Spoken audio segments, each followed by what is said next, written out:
Hi, I'm Deanna Joe, and welcome to my channel, Responsible Faith. Today, I have a very special guest with me who is going to share her churchtoo story along with her exit from the UPCI, or the United Pentecostal Church. And her story intersects with Alicia Hall's, which was the previous interview I did. And so I am very happy to welcome Katie Royer to my channel. Thank you so much for having me. It's truly an honor. Well, it's my honor as well. But let's get right into your story. I usually start by asking everyone, how did you get into the UPC? Were you born in? Did you join? I was born into this. My husband as well. Our stories kind of go together. He's unfortunately not able to be with me today, but yes, I was born in. My parents came into the church in I think my mom was in her early 20s. My dad was in his late 20s, and I was born about a year after they got into the church. So this is all I have known growing up. I only sat under, like, at the time that I was at my church in Wisconsin where I grew up, I only sat under two different pastors. So, the one was pretty long. He had been there for a good while, and the other was a shorter stint. I was very involved. I was a co-Sunday school teacher at the age of like 11 and 12. Wow. I was teaching the little like toddler class, the 2 and 3 or 3 and 4 year olds. I was involved in every way, shape, and form: youth, music, outreach, bus ministry. I mean, we were at every church function that was available, every church picnic, every special service, every revival. We're very, very involved. So yeah. I think that's an interesting point to make because a lot of us who share our stories were very involved. Like several were in ministry positions, leadership positions, never missed a service, went for decades. But you still have people who say, well, you just never understood it, or, you were never really saved, or you never were committed to the Lord. And like, I'm telling you, we were the people who were leading song service and praise singing and teaching Sunday school to your kids. And we were pastors' wives and pastors. And, like, I think this is something that is so difficult for current UPCers to reconcile, is Yes. that somebody can be in leadership and sort of deconstruct some of the doctrines and reconstruct as a Christian, because I mean, you and I have talked before, and your faith is very strong. Um, Yes. and I think that's worth mentioning. You were very involved. 100%.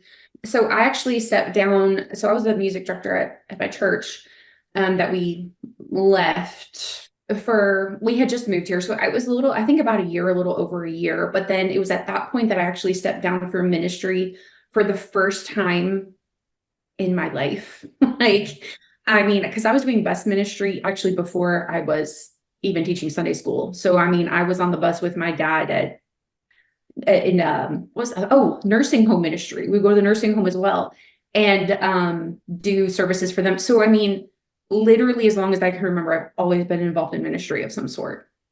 So, it was about 5 years that I have actually not been in ministry. I stepped down when my youngest was born. I had 4 kids. It was just a lot. And it was the first time. So 30 years I was involved. Yeah. And it was like, I didn't know what to do with myself. My identity was so wrapped up in everything I did. Everything I was, the music director was my identity. My being involved was my identity. My husband also had something very similar. He felt like, well, if I'm not involved, if I'm not praise singing, if I'm not leading or something, like, I'm worthless. Like, I'm not, our worth was so tied up in our involvement that when we did come out, it was very interesting having to find our identity in Christ. Yeah. um, that's a whole, that goes along with my story as well, of finding my identity in Christ, no longer in what I was doing, how I looked, the church I attended, truly finding who I was in Christ as an individual rather than an organization or a set of rules. So, Yeah. And I think a lot of UPCers will say, well, there must have been something wrong with her because I find my identity in Christ, but I don't think people realize what they really feel deep down Yes. until something is taken away and they're just left standing there and they have to figure out what this emptiness is and what Yeah.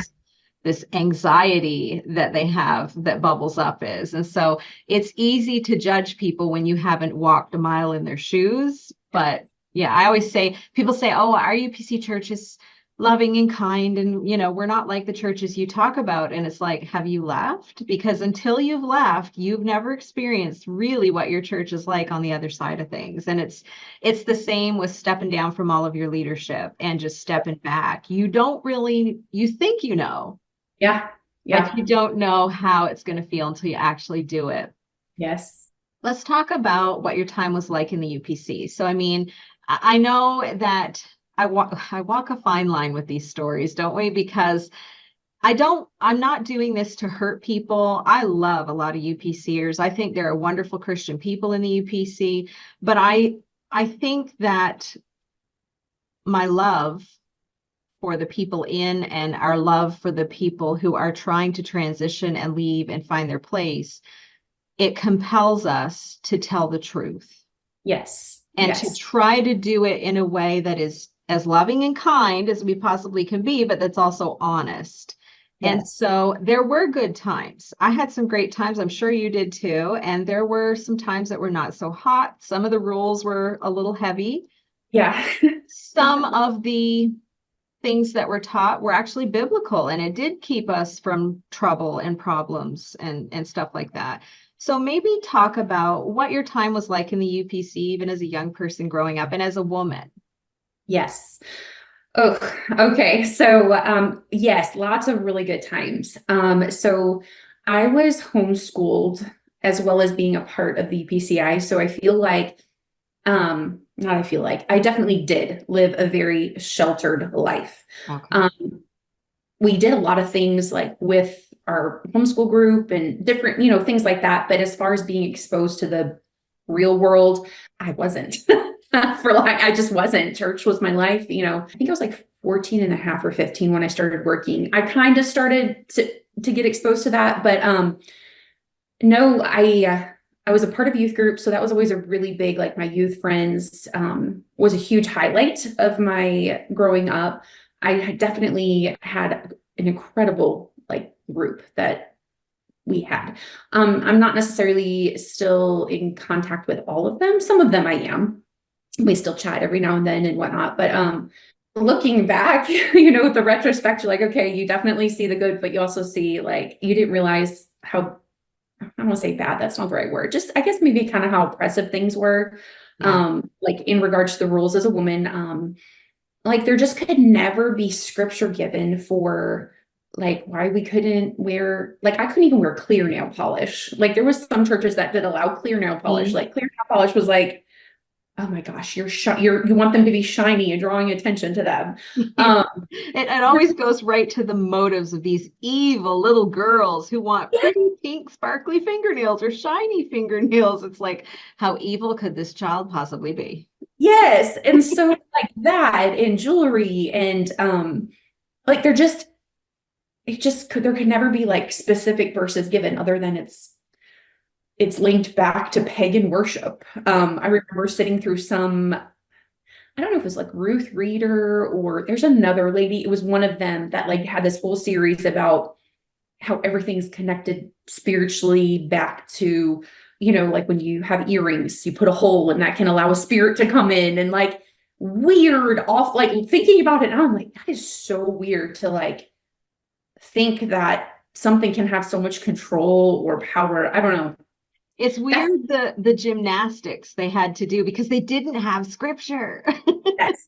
Yeah. So I sat through that class and it was kind of like, this is why we don't do it. And there was no Bible. Like it just, anyways. So our church in particular, for a while, the ladies had to have sleeves past their elbows. And as a teenager, Okay. that was really hard to find sleeves that were past my elbows. Like, because most shirts are a normal t-shirt or normal, like is here. And like the neck had to be like no more than so many fingers. I don't remember if it's 2 or 3. Collarbones. Mine are Yeah. right there. It's like, okay. Yes.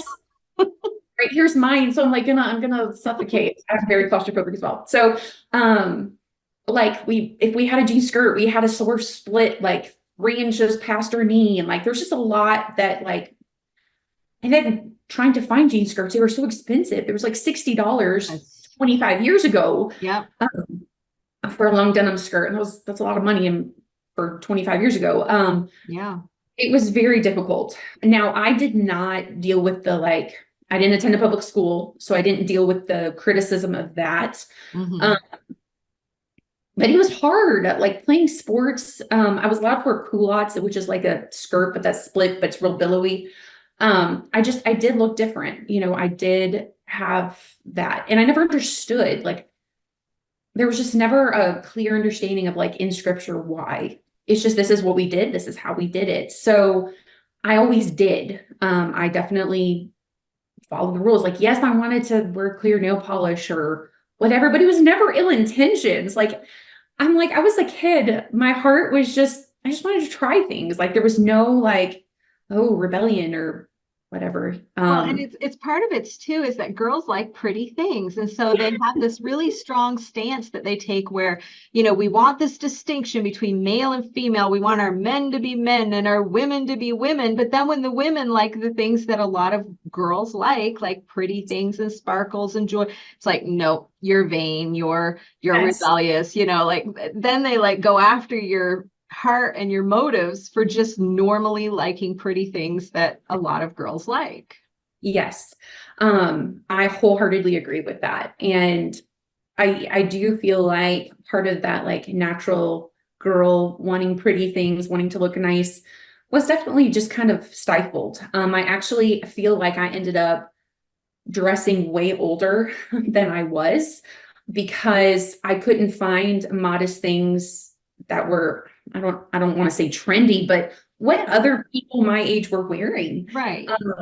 So I often was shopping in the women's section at a very young age. And I did dress a lot older than I looked. And I looked a lot older, dressed and looked a lot older than I was because that's what was modest. Like that's what I could find. So yeah, it definitely was, it was interesting.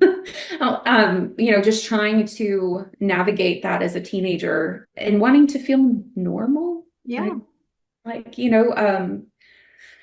now I know being set apart does not mean having to wear skirts or dresses or whatever. It's not your outfit, your costume, and your look. It's Yes. And I think yeah. that there was something in me, even at a young age, like that, well, I didn't quite understand. Nobody could show me scripture and say, this isn't pleasing to the Lord or what, there's just, it was given to me. This is what you need to do. Like I have this distinct memory of a lady in our church had clearly trimmed her hair. Mm-hmm. And I'd be like, oh my gosh, she had gotten a perm Yeah. and trimmed her hair when she got in a perm.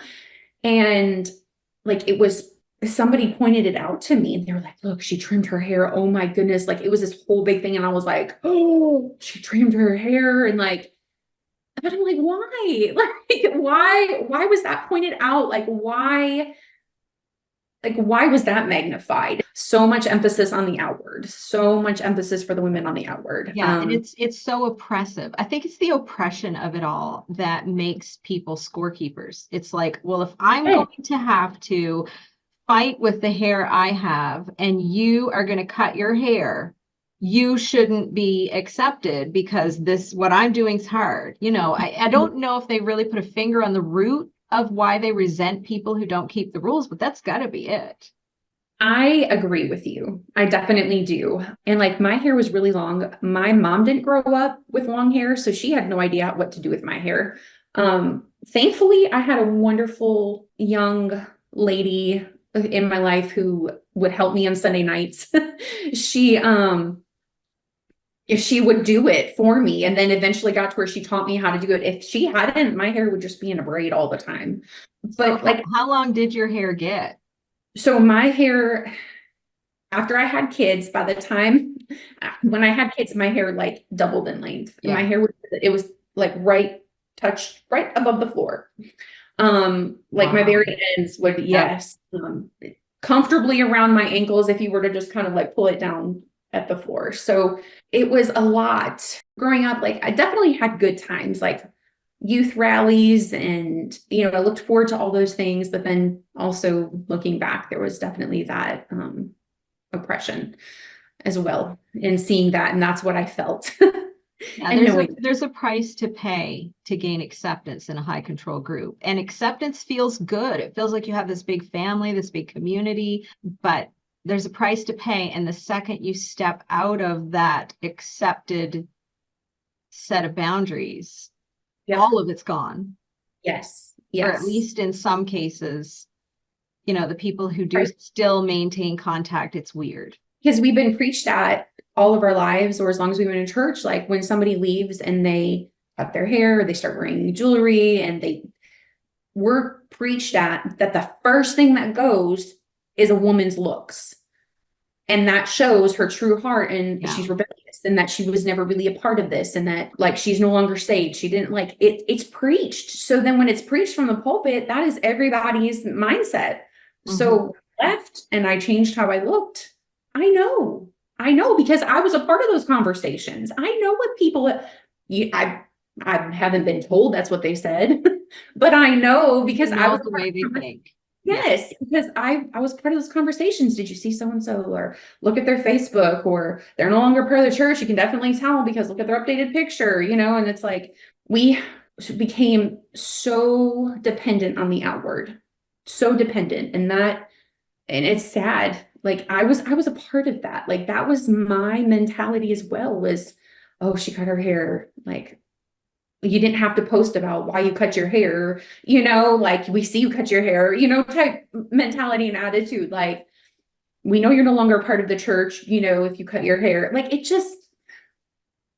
it's so, especially for the women. Like Yes, there was no when men scrutiny leave, like that for the men. yeah, like when men leave, like my husband was kind of considered rebellious because he grew facial hair, but but really it all stays on the women. Yeah. And when you hear sermons and when you hear those things, it's about the women. And oh, men, you need to lift up holy hands without wrath and doubting. And that's all you got to do. I was in the church for 36 years, and very, very few, if any, sermons talking to men and getting on men about what they're viewing, what their thought life is like. Are you practicing self-control? What fruits of the spirit? Like nothing for men. Even the motives behind what they wear. Okay, so, some of them are trying to flaunt their bodies. Some of them are trying to get attention. Some of them are trying to flaunt their wealth. And those are usually the ones behind the pulpit wearing the designer suits and the very best shoes and the best of everything. And they also roll up in their fancy vehicles. And, not that, and again, I don't think there's anything wrong with having any of those things, but our motives were so scrutinized about everything, but there's room within the male side of things for motives to be awry, and that never got brought up. Never. Never. Like it was always, I remember way more sermons about women, their outward, you're supposed to be separate. You do, like pastors would, or even preachers would acknowledge women do carry the burden, but they would just say like, you're being separate essentially for us. You're setting us apart. Like, I don't know. Anyways, it was definitely, and especially raising two girls in it. And That's rough. When you found out when you had girls, because I know someone, I won't say who they are in relation to me, I almost said it. But when she found out that her third child was a boy, she was emotionally relieved. Like she got emotional because she was UPC. She didn't necessarily buy into the dress standards fully, but she just did not want the hassle of trying to raise a girl in the UPC and then dealing with all the stuff that comes up when they're in, middle school and high school. yes. So I have two girls and two boys. I have a girl, boy, girl, boy. And it was very difficult to navigate with my oldest. So I was able to dress her in cutesy clothes and kind of boutique-y style. And I had fun with that. Her hair, though, it got to a point by the time she was like 6 or 7, I could no longer put it up. She would get headaches. It was so thick and long. If I did, like, I was looking back through pictures not long ago and I'm like, oh, right here's where we started doing braids all the time because she could no longer get her hair up. And it was frustrating to her. She could never do her own hair. It was too long. It was too much.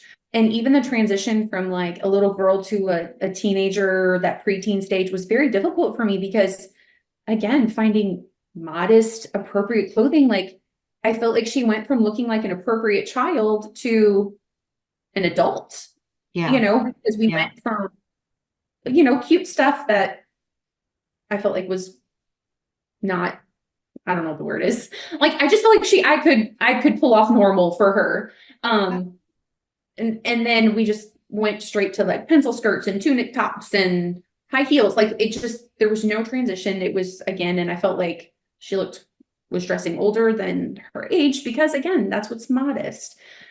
So it was definitely yeah. And no parent wants their daughter looking when she's, 13 and 14 and 15 looking 20. Yes. Yes. None of us do. No, and because I remember that struggle as a child, and a kid and a teenager, and so yeah, it was definitely tricky. And I know, like, coming out of it, like my oldest daughter has felt a freedom to express herself more, for sure. Be able to buy clothes that are appropriate. We still practice modesty. Yeah. But we don't have to be like, oh, do we need to layer that 50 times? Like, does it need a long sleeve shirt and a tank top and something over it? I couldn't express myself as a youth just because I was always worried just about the modesty aspect of it. So I don't know. It feels good probably to see her be able to. Yes, to express herself, to be able to freely go and shop and not have to worry about, oh, this dress is really cute, but it's a half an inch too short, or, those types of things. Yes.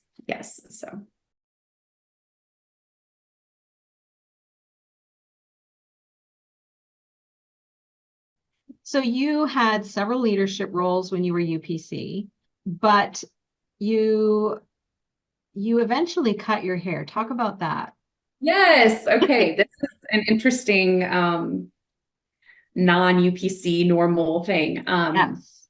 So after I stepped out of leadership, as my role as a music director with my youngest, I experienced some pretty severe postpartum depression. I'd had it with my first child, my oldest daughter, but it cleared up pretty quickly. Like within a year, I was better, and I didn't really Years know. A long time. That's not It quick. is. Yes. I didn't know what it was. Again, that's a whole nother story on, I feel like, the organization and their lack of mental health awareness. But again, that's another topic. Yeah. I didn't know. I wasn't educated. I wasn't aware. My next two were fine. My last one definitely did me in. So he was probably 2, and I was still really battling with postpartum depression and anxiety. It was a really long battle. It was like about a 5-year battle for me. Whoa, that's a long time. It was. My body just never, and my brain never recovered, I don't think. I still have some anxiety issues and whatnot, just residual, and he's 8 now. So it was just like he sent my body. I told my husband after him, I was like, we're done with kids. But This is it. yes, so my hair got to the point where it was either me or my hair was more important.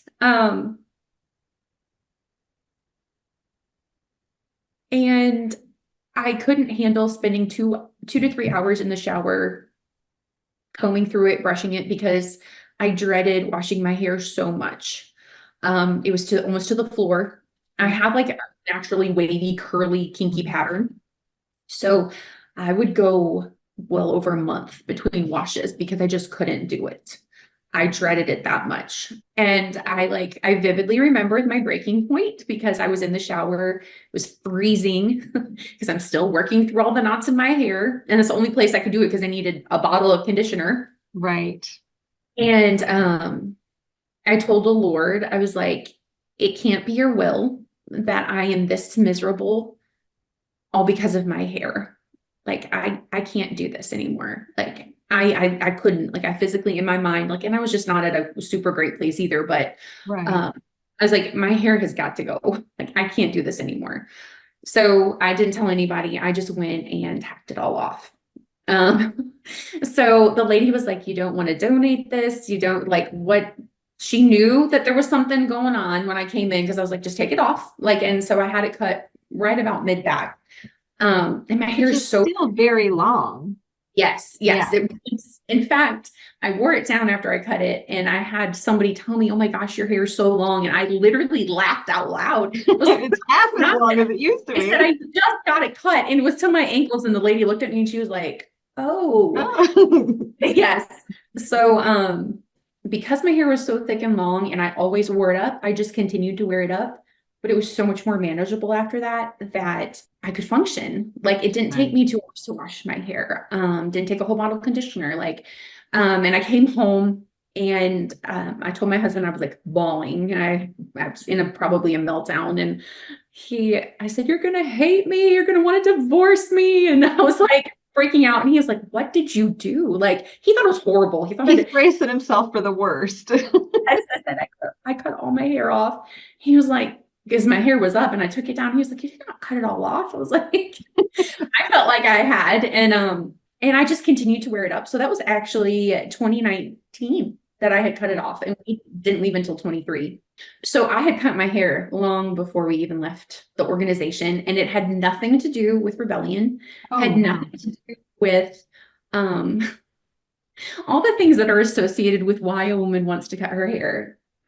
I don't think people consider the fact that having hair down to the floor is in the UPCI, it's considered like wow, and it's almost idolized, Yeah. but I have to care for it. I have to tend to it. I have to wash and brush and style, and my hair was my mental health.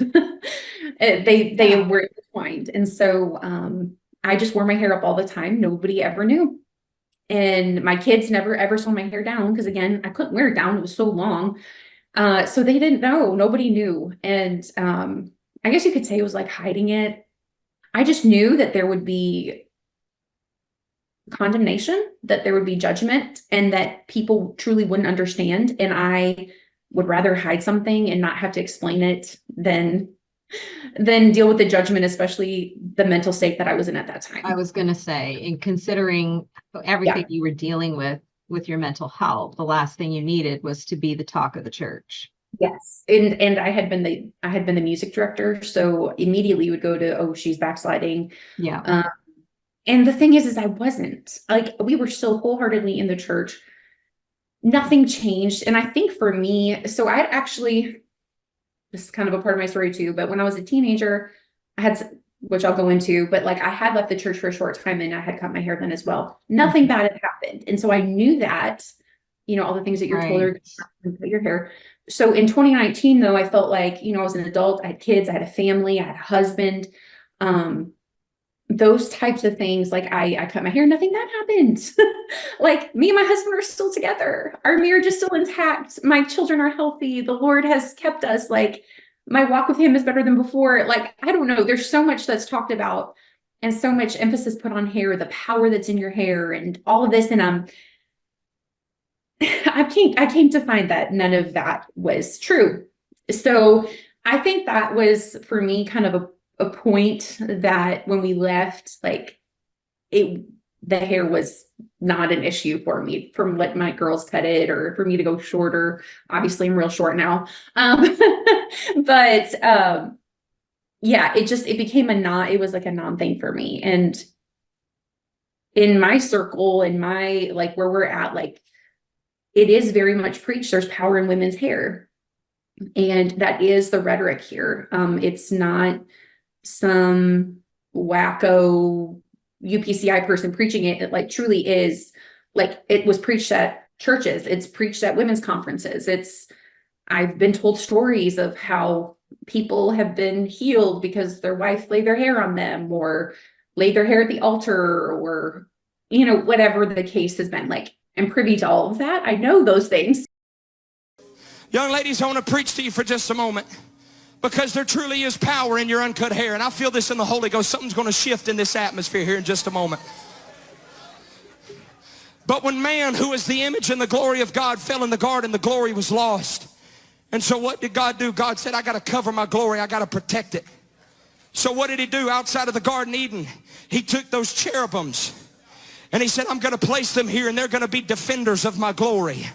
The Bible said that Lucifer, before he fell, he was the cherub that covered. He covered the glory of God. And above upon the mercy seat, there were two cherubims that covered the glory of God. You know what a cherubim is? It is a defender and a guardian of the glory of God. So when Paul began to address the church at Corinth and talk to those ladies about that uncut hair, he was saying, you've got guardian angels in your head. And when you go to your place of prayer, you are releasing those angels into the atmosphere, and they are guarding the glory of your family. They're guarding the glory of your church. I wish every lady in this house would lift those hands and go to battle right now. You got to break the resistance that you're fighting back home. Come on, young lady. You've got power with those angels. I don't know.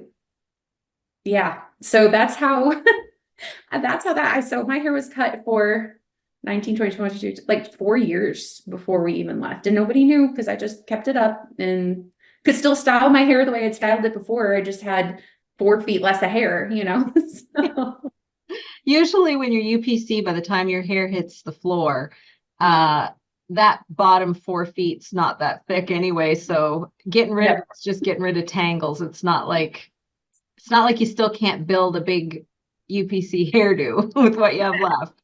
Yes, because I always actually like hid a lot of my hair, and it was always just my ends that were what I used to style it. So anyways, yeah. And nobody knew about it. Just my husband did for the longest time. And then my sister did. I don't know what happened. I had my hair up on top of my head at her house one time, and she was like, did you cut your hair?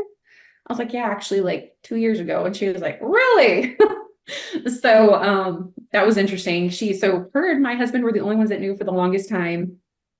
And then as we kind of started to exit, is when I finally started to wear my hair down. And actually at the time, he was 5 going on 6. He had never seen my hair down.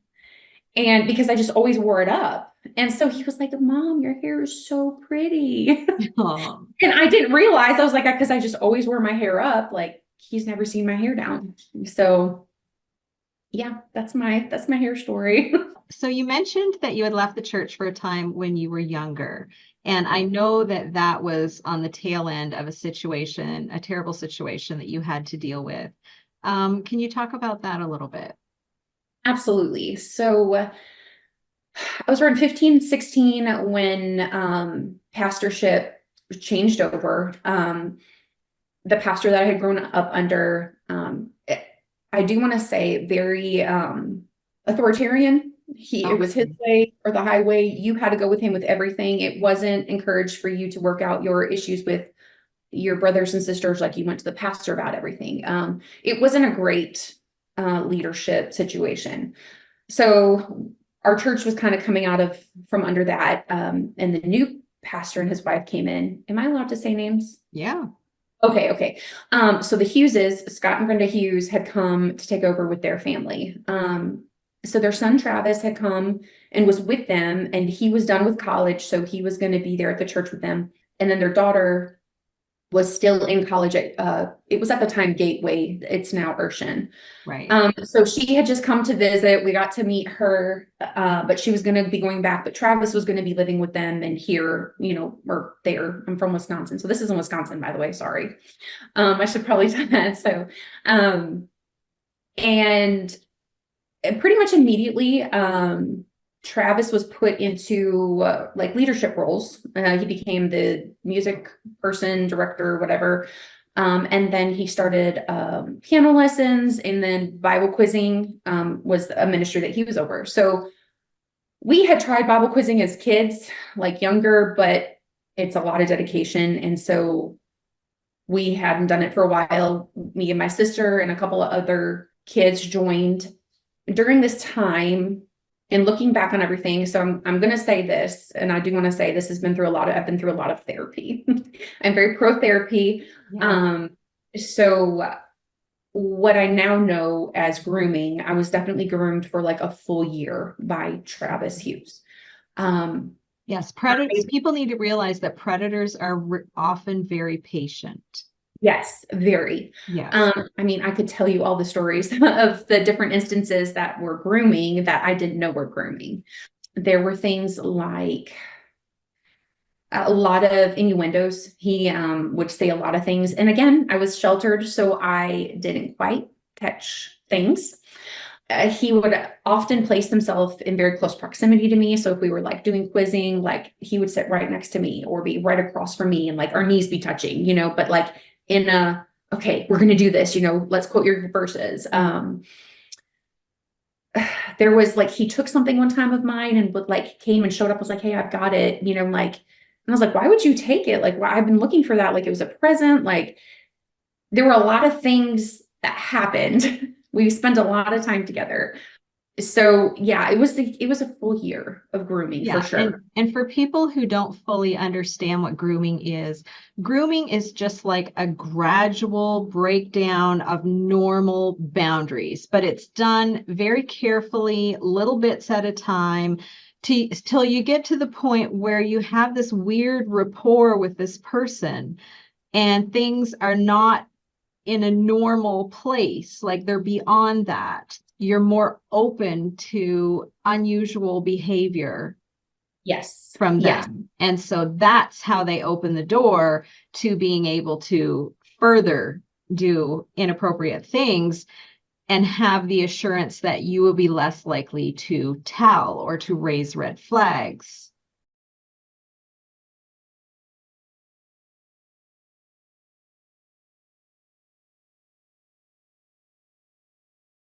Yes. And that's exactly what happened. Again, I had no words for anything. I mean, it wasn't until my adult life that in talking like hundreds of hours of therapy that I've realized and seen and like been able to process. So we would go on quiz trips with him and maybe, and one other like adult who was not my mom and not even like an older adult, like an adult that was his age, Travis's age, so mid-20s. He would chaperone the boys, the girls would be in a separate room. But again, it was all that trust was built with my parents. Trust was built like he's the pastor's son. Like, of course, she can go and travel out of state with him. Like, it was crazy. Like, I think about it now and I'm like, I would never let my child travel with an adult man out of state. Like, and I did on multiple occasions. So there was like the trust for my parents. He was the pastor's son. We had no prior knowledge of any issues or anything. Like, they just came to our church. In fact, from what I remember, I don't believe they were even voted in. I think our pastor just said, this is the new pastor. This is who I've chosen type thing. I could be wrong because I was a teenager. So I don't remember that though. Like, I don't remember there being like nobody tried out for the position. Like nobody came to be like, try out. And, like, I don't know, it was different. So through that process, like there were things that would happen that were slightly inappropriate. I mean, inappropriate period, but like nothing that was like, oh, I need to tell my mom and dad that this is happening or anything like that. And again, I'd never been told because I was homeschooled that I was in this little bubble. Like there are bad people. I didn't even know what a pedophile was until I was an adult. And I know that sounds horrible, but I didn't. Like, I just wasn't told about these things. So right. And probably, like, I know for a lot of us who grow up in the church, your assumption is, of course, there are bad people in the world, but they're out there somewhere. You never think that they could be here in the church as wolves in sheep's clothing. Yeah. Hiding amongst the people of God, Yes, exactly. And that was never even in my mind. Like like they were leadership. Like we had been taught, like, you don't talk bad about your pastor, you don't go against them, their authority. And he's the pastor's son. So just kind of like you just go on with it. So it was about a solid year. And then, very, so I got a phone, and like texting was super new. It was like T9, like had to tap like each number 3 times to get the letter you needed. And they couldn't be super long texts, but very inappropriate text messaging started happening. And I don't even know how he got my number. I don't even know how my parents were okay with him having my number. I don't remember any of that. It started just, hey, how's it going? Like asking just more private conversations outside of our group setting with our quiz team and stuff like that. So things became very personal very quickly. And it just turned very inappropriate, very horribly graphic descriptions of things he wanted to do to me, or this, like his thoughts of me, all of that. And I was shocked because I didn't even have a vocabulary. I didn't even know that these were a part of vocabulary. Like, Yeah. there was things that he said I had never heard of before. Yeah. Pretty sure I asked for clarity on some of them. And that's kind of how it started. So we went from being super comfortable in a group setting, and then he started sending these horribly inappropriate text messages. And then we would see each other, and it was like nothing, there was nothing going on. So like, it was like, he wouldn't really talk any more to me than he would. So it was never like this, even like he liked me or anything like that. It was strictly sexual. Yeah, it was enough to keep you off kilter, because you're getting these messages that send one message, but then when you see him in person, it sends something else. So you're in a state of confusion about what is this whole situation is. Yes, yes. And so it was a very weird time. And then I remember there was like we had a prayer meeting one night during this time when he was sending all these really inappropriate text messages. And I remember hearing him pray, is it Psalms 51, create in me a clean heart, O God, renew within me a right spirit. Like, he was praying that. And I'm like, I remember in my mind, so I was like, I just turned 7, that was like 16 going on 17, or I was right at 17. And so I remember in my mind there being such a like, but you just sent me all these text messages last night, and now you're praying, create me a clean heart, oh God. Like, what is happening? Right. And then he would say, I remember hearing him say, I take every thought into captivity. And I don't know, just like praying about his thoughts and stuff. And I like out loud verbally. And I'm like, well, I mean, this is the rhetoric, right? Like he is controlling the narrative of how people view him. People would be hearing him pray and think he's such a spiritual young man. Listen to him. Yep. So it was very interesting. So like that was a very interesting time. And I just want to say about the prayer, like, I don't think people realize that when a predator grooms, they groom their intended victim. They groom their family, but they also groom everyone else around them, so that if this does come out, people are less likely to believe it. And so in those prayer meetings, that was probably part of his grooming. Yep. He was just grooming everyone within earshot. That is 100% it. And truly, like, they had an entire image, the family did, and I'll get more into that. But yes, like, he's the spiritual, holy, you know, leader of the church. He does the music. He's the Bible quiz person and whatnot. So it progressed very quickly. And he texted me one Sunday evening during church. It was like in the middle of church. He sent me a text message and he said, hey, can you meet me at the local park? I want to talk about some things. And I was like, oh, sure. You know, like, in my mind, there was no something is coming. Like, it was, I don't know. I don't even know what I was thinking. I was 17. So, well, and he was your quiz coach, and maybe he was just going to apologize for being so inappropriate. I literally had no idea. Maybe, yes. Like, I couldn't have. Oh, so, I met him after church. Like, we went out to eat. He said, meet me, you know, go to eat, do whatever you're going to do. Cause we go to eat every Sunday after church. He didn't go out with us that night because he didn't want it to look suspicious. He said, I'm going to go home. and eat something, and then I'll meet you over there or something along those lines. Like, so I was like, okay. I'm like, why does it have to look suspicious? Like, I don't know. My mind just wasn't connecting at all. And so I went and met him, and he just like sat there. I was just sitting there and was staring at me. It was really weird.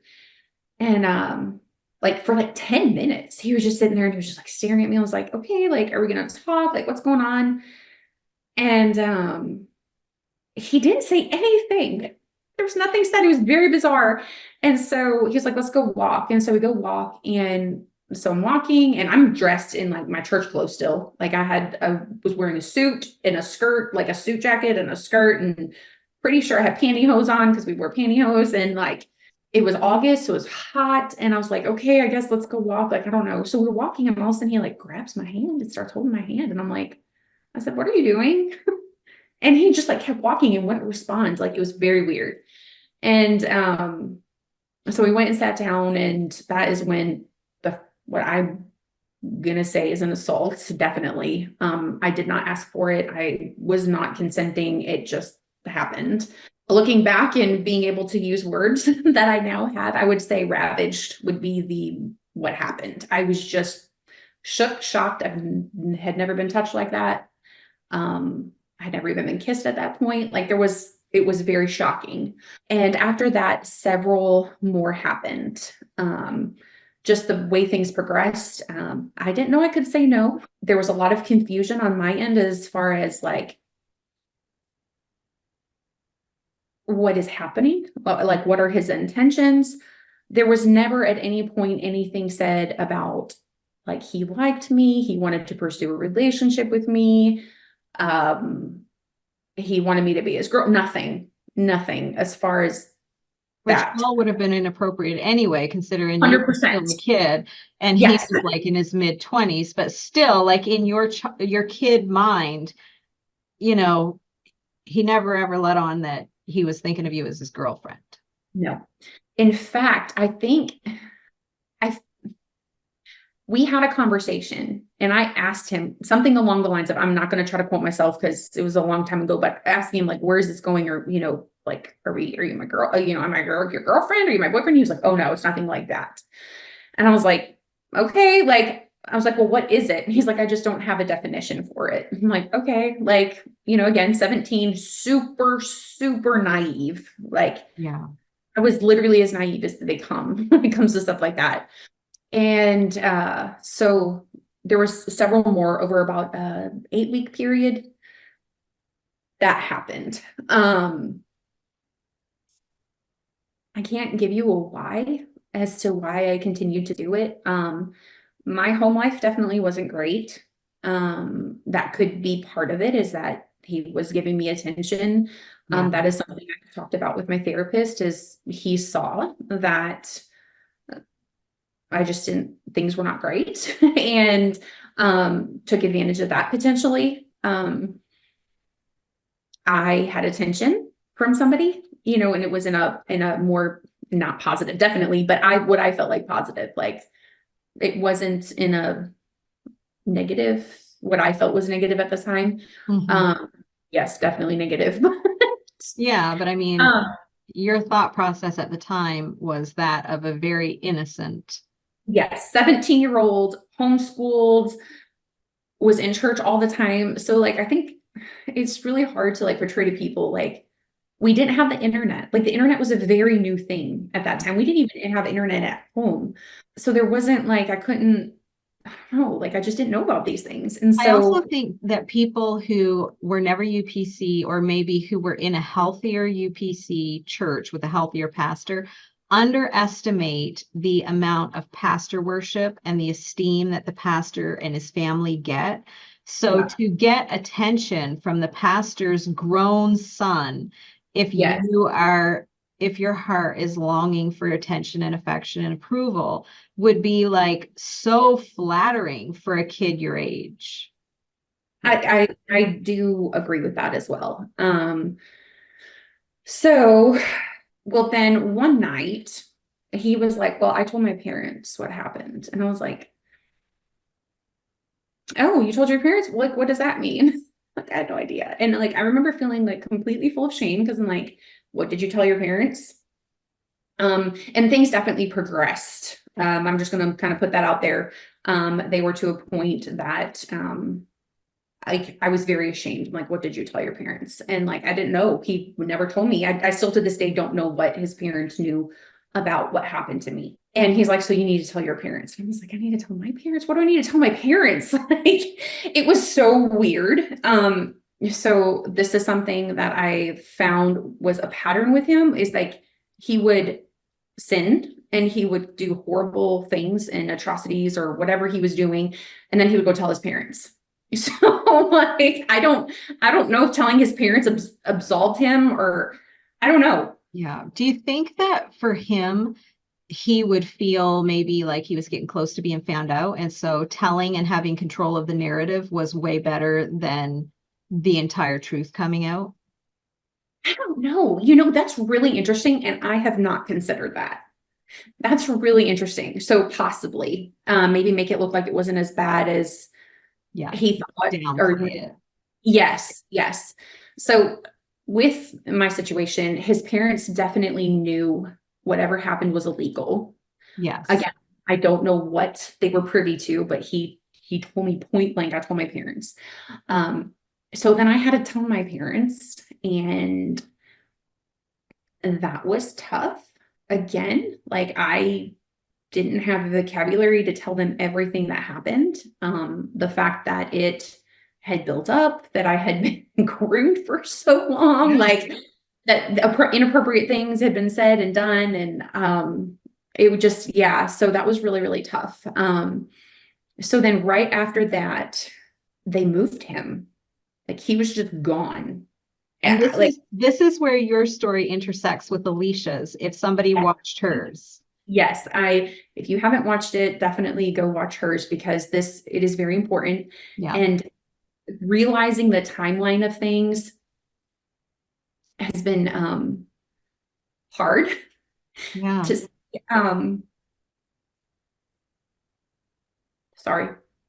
see how he was allowed to continue to hurt people, and that they were just covering up, that they were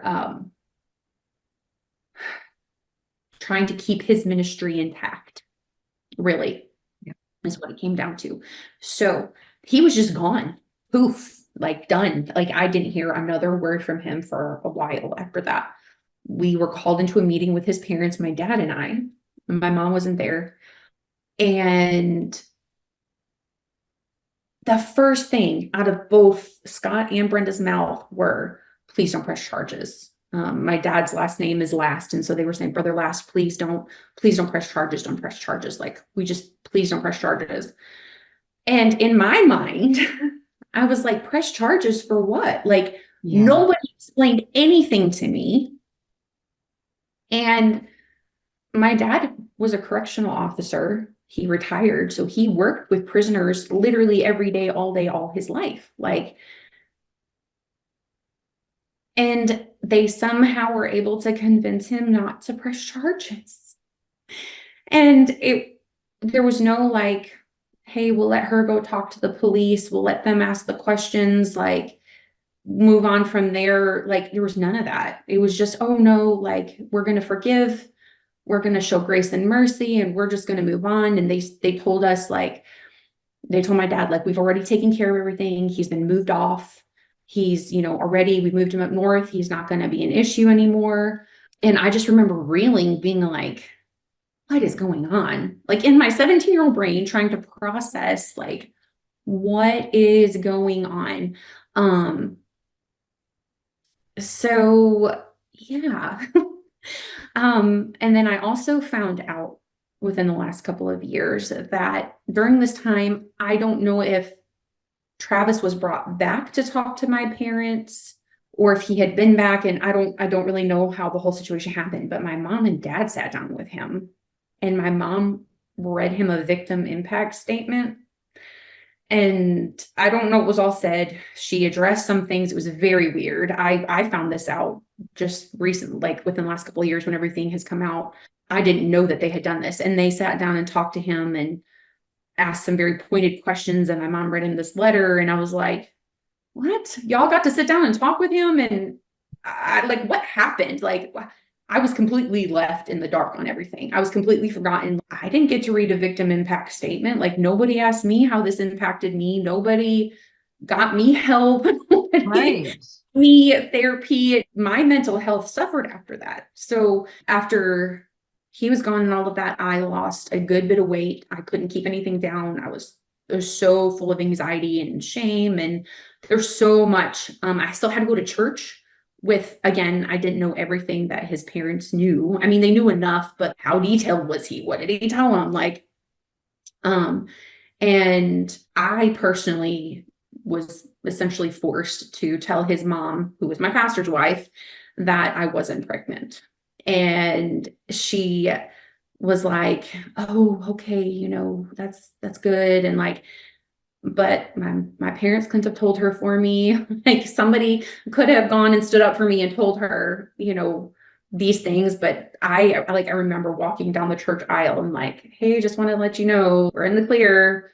Like, it was so bizarre. And I still had to go to church under these people. Like, ugh. It's like trauma on trauma, you know? Trauma on trauma when you're a developing child trying to figure everything out. Yes. It's about life and about yourself and about, yeah. Yep. So yeah. So my mental health definitely started struggling after that. For whatever reason, what I was going through with my losing weight and stomach issues was not associated with what I had just gone through.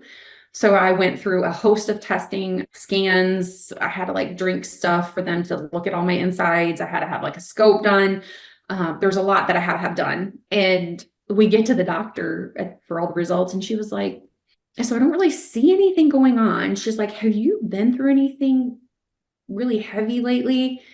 And my mom like looked at me and she was like, yeah, she's been through, you know, she's kind of been going through some stuff. And the doctor said, I really think that is what the issue is everything that she's going through. And like, where is the red flags? Like, your child is going through something affecting my health pretty intensely. Like, I don't really even know how much. I lost 2 full skirt sizes. And I mean, I was a normal, healthy teenager. I went from a size 10 to a size 6. Like, I lost 2 full skirt sizes. And so, yeah, it was a pretty significant amount of weight. And so it was also through that time is when I left the church for the first time. Looking back and looking at everything, I did not want to associate with that anymore. There was so much hurt. There was so much just, oh, it's done, it's over, move on. Like, there was nothing was addressed. And so I was majorly struggling. So I left. I was old enough at that point to make my own decisions. And I cut my hair. I wore pants outside of the home. I respected my parents' decision not to wear them inside of the home. Like, I was raised in a home where we didn't wear pants, not even pajama pants. So I knew like I couldn't bring them in the house. Mm-hmm. And it was not a great time in my life for sure. Not that I walked away from God. I didn't. Like, I'd never blamed God for anything I went through. So please understand that. It was more of like, this is where I was hurt, and I no longer wanted to associate with that. So I wanted to break from the identity of all of that. Like, I no longer wanted to have that. And it was just, I was definitely ostracized yet again, because I did show up for church one day and my hair was down and clearly cut. Yeah. And I had somebody walk off the platform and come straight to me and say, Katie, you know better than to cut your hair. Like, that was the first thing said to me. And yeah, they didn't probably know everything that I had gone through or was going through, but like, it just added another layer of like, you know better, like, you should know better. Like, it's like, okay. So again, more kind of ostracization going through all of that. And then I did come back right before I left for Bible college. So I just could not be there under Scott and Brenda's leadership anymore. Just knowing what they knew of me. And so I had essentially kind of given my parents an ultimatum of like, either I'm leaving and moving out and like leaving the church completely, or I'm going to go to Bible college, because I felt like Bible college was an escape and I could heal and I could get away from everything. So I did. And my parents really didn't want me to go, but I did. And I knew I needed to. Like it was Bible college or I'm done. Like I'm done with God. I'm done with religion. I'm moving out. I'm going to do my own thing. So I did. And it ended up being the best thing that I've ever done. And it was most definitely in the will of the Lord that I attend. Yeah.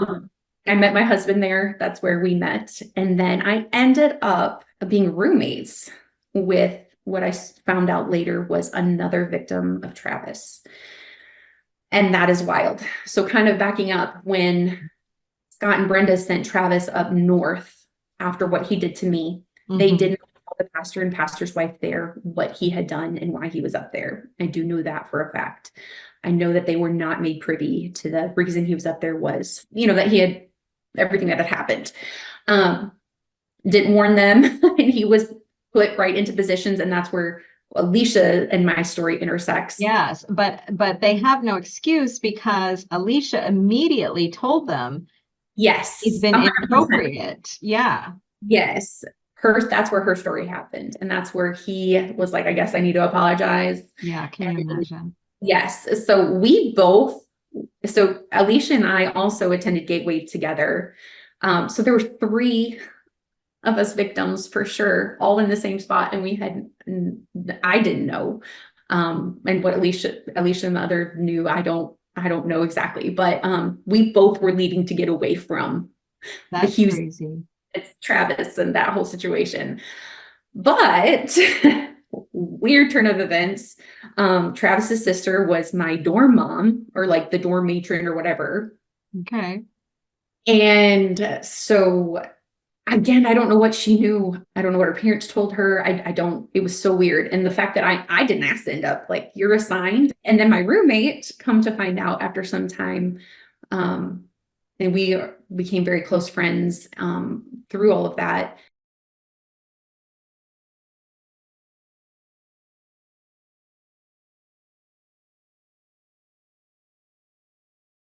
But I found out that he had, the same with Alicia. Like it was around the same time that everything had happened with Alicia as children.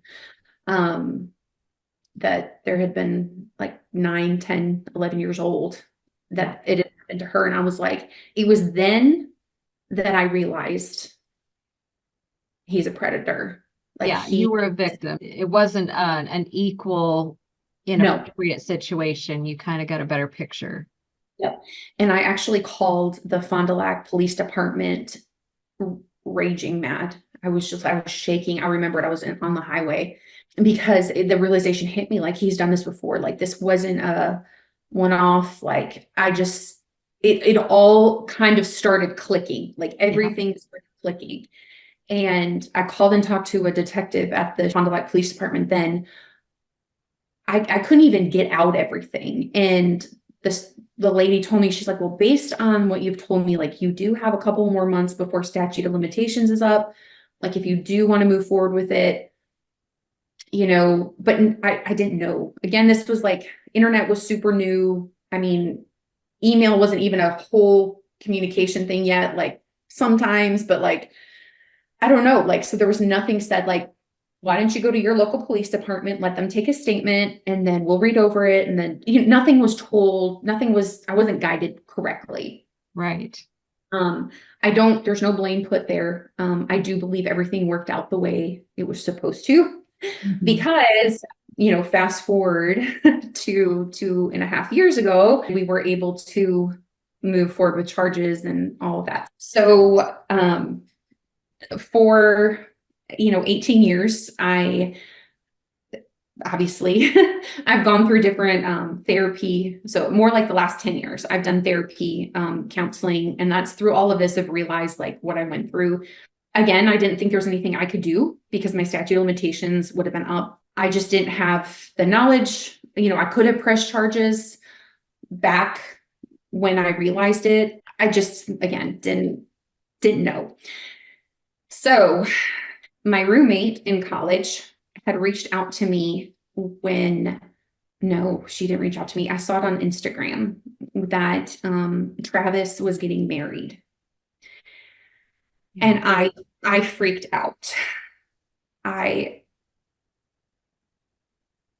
definitely reacted in a very physical way. I was crying. My husband was on night, so I couldn't talk to him. He was working. So I called my roommate from college and I said, like, he's getting married. Like, this cannot happen. Like, I need to warn somebody. Like, what do I do? Like, we spent hours on the phone together, like trying to navigate, what do we do? And she was like, came down to, because I was connected to the pastor's wife on Instagram, and she had posted like, oh, getting ready for wedding tomorrow. And it was Travis and his soon-to-be wife. And I was just like, oh my word. So I reached out to her that night, the night before their wedding. And I wrote out this huge, long, like explaining kind of what happened to me, explaining that I knew somebody who had been a child when she had been assaulted, that we suspect there might be more. I couldn't confirm that at the time, but like I needed to let somebody know. I needed to warn somebody. And I said, please let your husband know. Like, I just was desperate. Like, I didn't know what else to do. I said, here's my number if you need to call me to verify anything. Like, I can give you the number of the other victim. Like, we can talk to you. And I just got a simple reply back, like, the past has been revealed, has been disclosed. We can't talk about what has happened in counseling sessions, but, essentially we know about it and it's fine, like, whatever. And I said, okay, like, there's nothing else I could do at that point. So I told my roommate, I was like, there's nothing that we can do. Like, the past has been disclosed. So I guess his wife knows that he's a child molester, and like that there's however many of y'all, like, cause at that point I didn't know exactly everybody, and she didn't really either. And like, there was nothing we could do. So he got married and had kids and all this. So I did try to warn somebody. So, okay, now let's fast forward to 22. So this would be a third pastor in the UPC who dropped the ball, even though people argue and say these are isolated instances. So obviously his parents knew, they dropped the ball. Alicia's pastor found out when she went in and reported to him, and they said, well, we'll keep an eye on him, but we're still going to allow him to work in the church. And Alicia said there was a victim after that. Yep. This pastor that you warned knew, and I mean, that was all fine and good. As far as him being kicked at a gateway, it was. Oh, yeah. Yes. So he disclosed to me personally that he had been kicked out because he was caught with pornography. And there was like, I don't know how else to describe it. They passed pornography around. So like, somebody wanted it. There was like a code word that they used, and they would pass it on to that person. So yeah, he actually had been kicked out of Gateway, and had been told to many people that he had graduated. And who told people he graduated? His parents. So his parents lied. Yep. To cover the fact that he was involved with a group of other young men in Urshan College, which was Gateway at the time, passing around porn. Yep. So he never graduated. And you can rest assured they were all going out on weekend ministry, speaking in tongues, spinning in circles, and rattling off all the UPC cliches and scriptures that they do. And the people in the congregations were buying it all hook, line, and sinker because it was the right words, the right actions, and they looked the part. Yep. Yeah. Everybody thinks they can't be fooled. They think, well, that happens elsewhere. No, it doesn't. I mean, like, I know things I don't even dare tell, and people have believed because the church is very trusting, and that's a whole other topic, and don't even get me started on that. There's many tangents we can go on. I know. Yeah. Yes. So yeah. So that he actually did disclose that to me. And the fact that, I mean, he told me, so can I say it? Like, he verbally told me he had a huge pornography issue, and like his dad found it while he was in Fond du Lac, like where we were at. Like, this was during that time, and his dad had found his stash, and like it was a whole thing. And he got angry with God and like went and smashed his guitar. And like, I don't know, it was this whole thing. And I was like, that's so weird. In my mind, I was 17. So I'm like, and I didn't really even have a concept of what pornography was at that time either. Yeah. Sorry, we're kind of backtracking a little bit. Right. I didn't like, there were some things that I had to look up later to figure out what he was talking about. And I know it sounds I'm so embarrassed to even say that, but I had never seen pornography myself. So like, I had no thought process of what it was, you know. Again, little sheltered life I lived. Well, I mean, it's not like they're preaching against this stuff from the pulpit, because that would No. step on too many tithe-paying toes. So they just stick it to the women. No, and I never heard about that preached either, ever. Yeah. So I don't know. That's interesting. So yes, okay. So I tried to warn a third pastor. Supposedly they went through counseling, everything was disclosed, moved on. 22, I found out, read about the Jonathan Enzi case. And I read the news article is what I read. Somebody shared it. I don't even know. I can't even remember those details, who shared it or what, but I remember reading through it and becoming so enraged that almost 20 years later, there is a UPCI pastor who is covering up for his son's sexual proclivities again. Yeah. And his story resonated so much with mine, like Jonathan's story and everything that happened. Like, that was me, aside from the fact that it was Instagram or Snapchat or whatever platform, like, it was me, like the text messages during church, all the things. It was wild how similar it was. And it triggered me, for lack of a better definition. Oh, yeah, it would. I was like, this is still happening? Like, Yeah. what? And that's when I, around that same time, I want to say somebody shared it from spiritual abuse, is what I want to say is how I found out about it, because then I went to go read her page and there was something about the judicial procedure. So I started reading about that. I had no idea it wasn't even an issue, like a thing. So you were UPC your whole life. You didn't know it existed. I was UPC my whole life. I didn't know it existed. Literally, I had no clue. Their saints don't know about this. Most of them do not know this exists. No. So I did some research and I was looking at everything, and I hadn't had contact with my roommate that I had from Gateway for a while. It had been a few years. And that was due to just our friendship and some things we've since resolved, and we're in great terms now. I reached out to Jim Booker, brother James Booker. He's the Wisconsin district superintendent. Yes. I had grown up in Wisconsin. My grandparents actually had attended his church, so I knew him. I knew who he was. Like, I was comfortable reaching out and asking him. So I emailed him, and I didn't give any names. I didn't give any specifics. I just said, kind of, this is the situation. Like, how do we handle this moving forward? And so he was very kind in giving me direction. He said, I need 2 or 3 letters. Because I told him the whole thing, my whole goal is I want to get Scott Huse's license removed. After reading how Randy Enzi covered up and all that, I'm like, it all just started clicking for me. Like, this is still happening. You covered up this long ago. You know, we didn't press charges because you asked us not to. Like, things just, I was like, you don't deserve a license. You allowed so much harm to happen covering up for your son.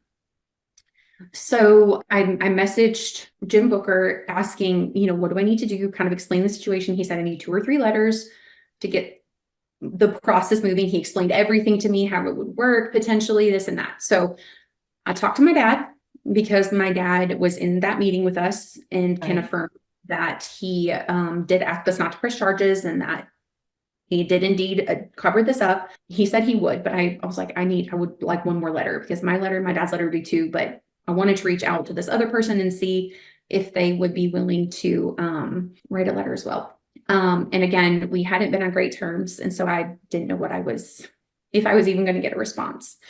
And thankfully she did. And she said, yes, I want to write a letter. And in our talking, she said, I actually think I know of somebody else. And I was like, really? I was like, she said, yeah. She's like, I've reconnected with somebody, you know, over 2020 and COVID and all of that. We reconnected and let me reach out to her. And so she did. And it was Alicia. Okay. And she said, can I give your number to her? And I said, absolutely. And so Alicia and I talked that night, and she was just like, yes, I want to do this. Like, we had such a good conversation. I was like, I'm so sorry. I didn't realize you were a, you know, victim as well. And she said, I actually think I know more. And I said, what? And she said, yeah. She said, let me reach out and see who I can, essentially who will get back with me and who I can find. So she reached out to somebody, Yeah. and that somebody was like, yes. And, you know, she explained to them, we're going after Scott Hughes' license, not Travis. So none of this started with Travis. None of this was, you know, it was covering up for him. You know, they continued to allow him to be in ministry positions, that type of thing. So we were going after Scott Hughes' license. So I'm going to be very clear about that. Yeah. And Scott Hughes would have helped his son, Travis, get his preacher's license after all of this happened. So at one point, Travis Hughes, after all of this, was licensed with the UPC as a minister, and then he lost his license before this all came out due to another sexual indiscretion. Yes. Yeah, it's wild. And finding all of this out afterwards, like my mind I had all these mind blown moments, and it's still a lot to process because as things would come out and as things were brought forward, I just continued to be shocked and continued to be shocked. So she started reaching out to people that she knew because they had all the connections from the church that they originally had come from. And I got a call a couple of days later from Alicia, and she said, so one of the girls I talked to, it wasn't Travis, it was her, it was Scott, the dad. And I was like, wait, what? Yeah. And she said, yes. And I broke. And by the time all was said and done, all of us were able to write letters. And in total, I believe that there were 11 or 12. So it was my letter, my dad's letter, another parent's letter who was privy to everything and knew. And actually the Huses asked them not to press charges as well, but it was later in life. And they did go and file a report. They just couldn't follow up in it because at the time the victim wasn't ready to write everything down on paper that had happened to her, which I totally understand. Understandable. So they didn't listen. My roommate and then all the other girls. So I want to say, I feel like it was 11. So I'm just kind of I don't want to be exact and be quoted like, oh, well, no, you really only had this many. But, and through this process, Jim Booker said, like, this isn't about Travis. If you can go to the police, and I encourage you to go to the police, see if there's anything you can do about him. And that was the rhetoric I also shared with the girls. Like, he's encouraging us to see if there's anything that can be done legally for Travis. And come to find out, one of the other victims was after me while he was up, after he'd been moved up north. And Alicia and my stories intersect there. And a few months after we had left for college is when it happened to the other victim. She's younger than I am. So there was another one after me up there about less than a year later, 6 to 8 months later, roughly time frame. So again, had we pressed charges, had something happen, like I do struggle with that. I struggle with the fact that, like, there's somebody else who could have been spared what we went through, but you can't carry that. You can't. No, I know. It was after I found out. Like, there's just a lot of processing. I don't carry it. It's just like, you think about the what ifs. You think about. Yeah. You're a survivor and you're doing the best you can, and so is everybody else. The burden of responsibility was not on you guys. I agree. It's just, thinking about things and processing things it's hard. So we all came together and wrote letters, and 3 of them that were still in the county that everything happened with Travis initially, like when they were younger at that first church, they were still there, and they said, yeah, we'll go talk to a detective there, because the younger lady, we thought that she might still be within statute of limitations. And so we were going to support her. We were going to share our stories, whatever we could do. And she had their support. So they went and talked to a detective there. Justin Groans, I'm going to put his name out there because he was instrumental in this. He was a bulldog. He did not leave any rocks unturned. He did his due diligence. He made sure that our voices were heard. And so we had written all of our letters. So our letters had just all been submitted to Booker. They've trickled in. Mine was the last one. I really struggled to put, so with the letters we had to write, we had to be very specific and very detailed. And I had never to that point shared details with anybody. Right. Like with my therapist, some, but even like, there's just details you don't need to say. Some things can be said without being said. Yeah. So we all had our details on paper. So that's important. So we had submitted all of our stuff to Booker. And I believe it was a Tuesday or Wednesday. And the three that were still in Wisconsin went and talked to Detective Justin Groans. And during the interview, he pulled in the DA because he was hearing charge after charge after charge being able to be pressed. And just with the three girls there, ladies, not girls, at the time, there was, I want to say it was like 13 plus charges just from their stories. And one of the girls had written down all of the text messages that had been in their communication. So while she didn't have the phone, she wrote down every single text message. So she had the proof of her story and what happened. And it was pretty instrumental, her keeping such amazing detailed records. So the DA came in and had an arrest warrant drawn up immediately. And so they had, just the three had given their statements. He went and arrested Travis. He walked out. 45 minutes later, we got a text message sent. I'm sitting here. Travis is in handcuffs. Like, we were all just shook. Like, we didn't even believe that this was happening, because none of us thought that we could press charges. So like, we had thought our statute of limitations was up. Well, Wisconsin introduced a law about clergy, people in positions of authority in the church, and like school teachers. So it extended the statute of limitations to like 40. So you had until 40. Okay. So all of us could press charges. All of us were able to, because we were like scouring laws. Yes. And so because he was in a position of authority in the churches, and he was, at the school, and then at our church, my church, he was in a position of authority. Then he went back up there. He was in a position of authority over the youth and the music. So when I say it all worked out the way I believe that the Lord had it work out, we were all able to get justice. Like, it was wild. Like, that was a very emotional time for everyone, for me, definitely. So that was it the same day? I could go back and look at my messages, but it was either that day or the very next day.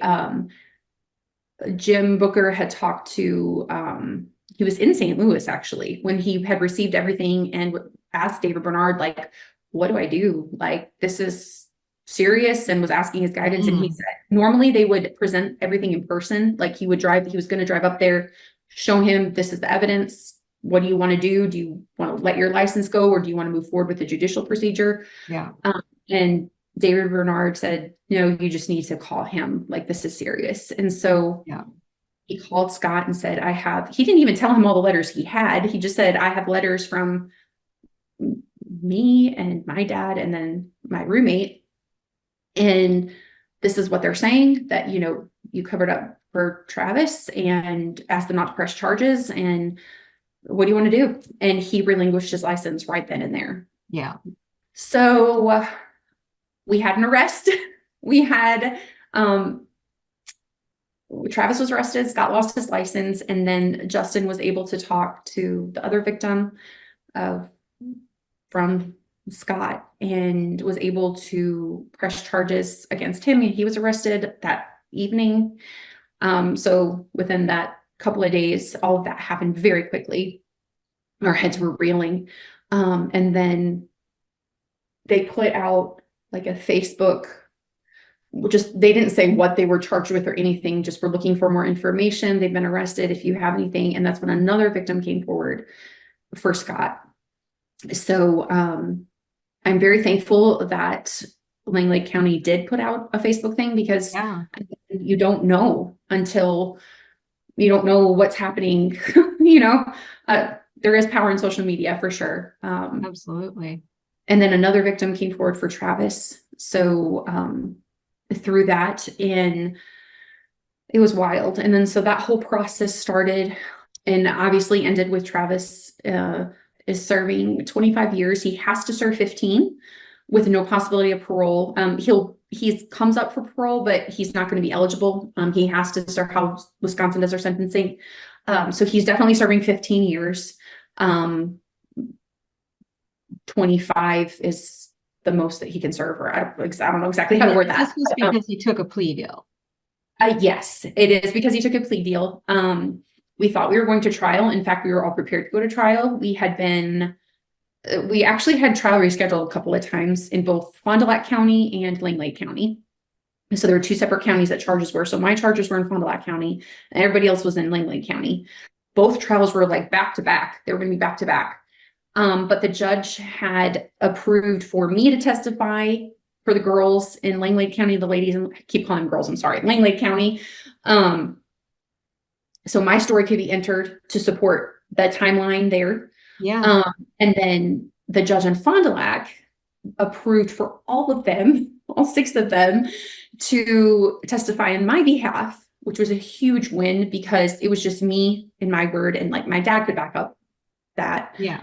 But it was a huge win because they could come and testify. The only stipulation was that they couldn't say their age when their situations happened, because they feel like it would prejudice the jury, which fine, if they can tell their story, essentially it would be known that they were a minor when it happened.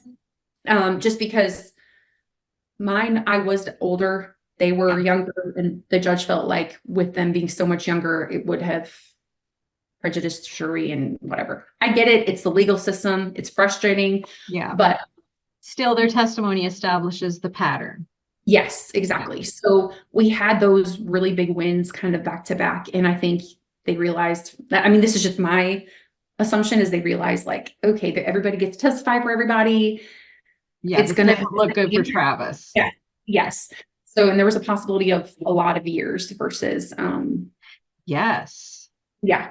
So, he went for the 25 yes, plea deal, and now he is appealing the sentencing, is he not? Yeah. Essentially, like, because he was charged on every count for 25 years, but he just is going to serve it together consecutively. Yes. For like overlapping and not tacked on. Yeah. Exactly. So I think that is what he is appealing, is like that every charge was 25 years. Like he was charged maximum every single one of them. I could be wrong. I have not reached out to the DA. I haven't asked a ton of questions. I just had to.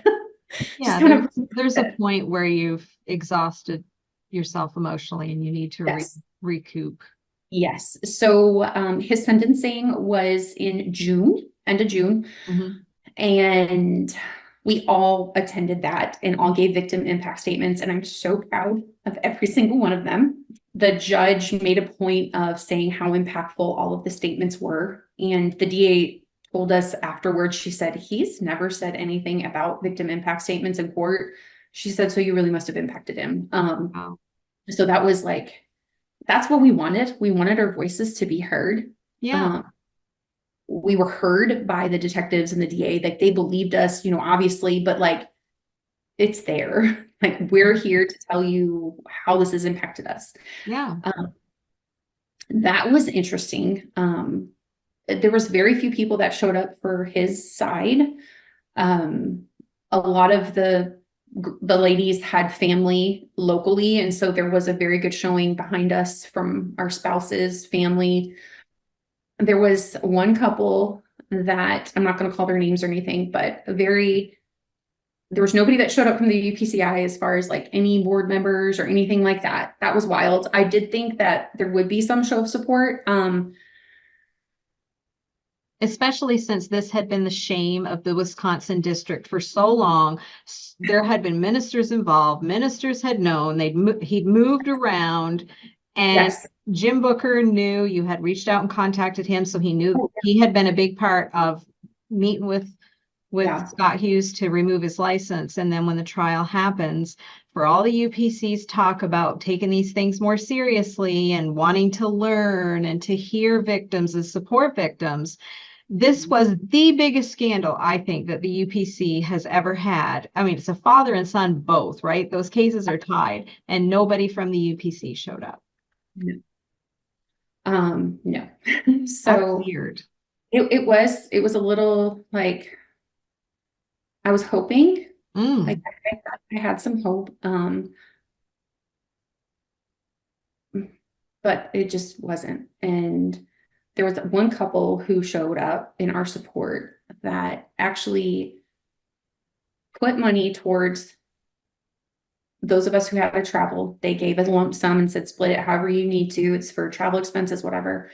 And it ended up covering like one ticket for me and my husband to go up there. They showed up, and they actually left the UPC about 10 years ago, and they knew the Huses well, and they had been lied to by the Huses. And they said, the gentleman told me, he said, we believed you from the beginning. And it was just to hear somebody who had been close to them, who was a part of the organization, who understood the dynamics, to say we believed you from the beginning was just like, wow. And they showed up to support us on our side. And it was just like, while they're not necessarily a part of the organization anymore, they have the understanding, they know how difficult it is to leave. And it was just, that really impacted me more than anything. They pulled me and my husband, chatted with them after everything was done, and just, they were very encouraging, just so encouraging. And they're older, and they left. Like, so they're in their, like, they're older, like not, you know, I would say maybe 60s-ish,